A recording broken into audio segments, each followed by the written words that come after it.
Hi everybody, it's Honest John. Now, the internet is, hey, it's a pretty wonderful thing. I mean, we don't even think about it. We go out online and we just take it for granted. It's there.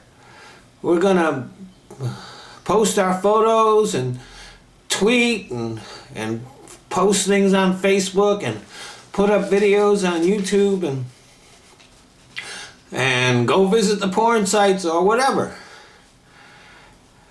And we don't really think about what it is and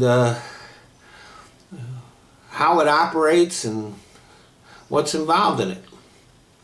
Well, the internet was created by our government.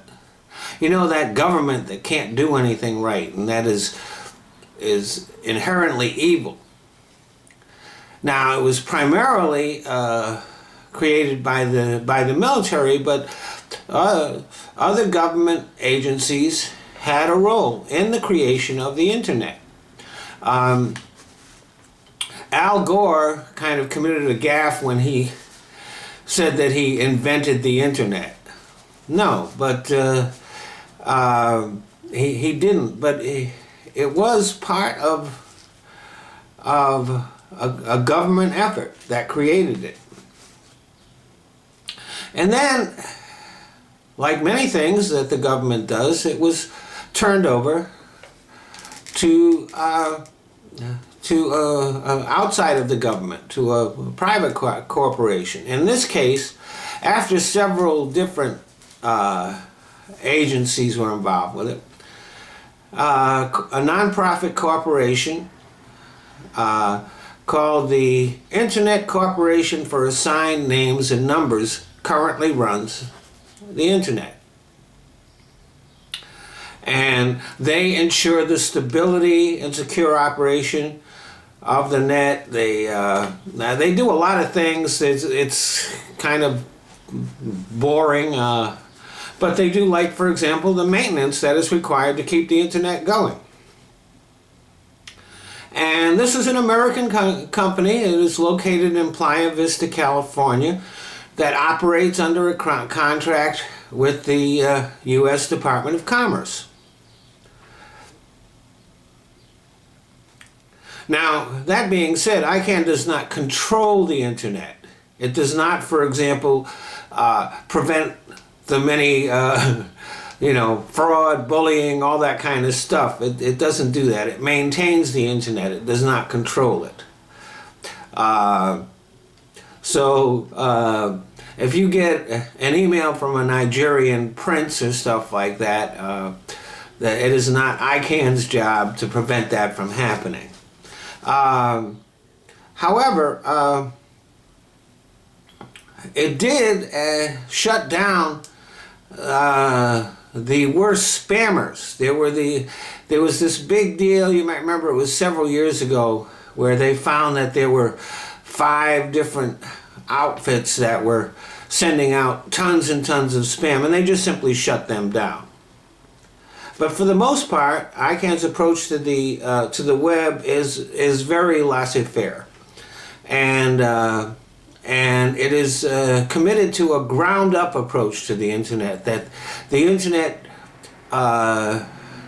should serve the people, and that the decisions about policy and stuff like that should come from the users rather than from the corporations.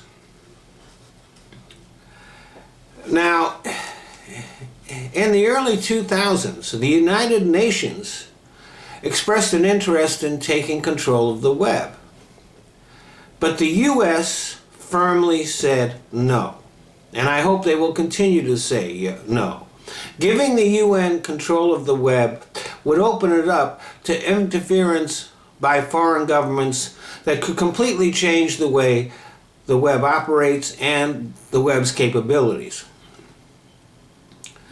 Example of problems with turning the web over to the UN, here's an example. Right now, Saudi Arabia is in charge of the UN Human Rights Commission. Now, Saudi Arabia is a country that is one of the biggest human rights violators on the face of the earth. And having them in charge of the Human Rights Commission is absolutely absurd and atrocious. Giving the internet over to the UN would put the net in a position where some of the worst governments in the world would have a say in the net's operation. A say that they should certainly not have. Now, what these governments do now, and what they can do, is they can block access to certain parts of the web by their citizens, but they cannot shut them down. And so a lot of these citizens have found ways to get around the government blockages and to get information out on the web that the government doesn't want. So to put it simply, the U.S. created the internet, and the U.S. controls the internet, and it should never, ever cede control to anyone. Thanks for listening.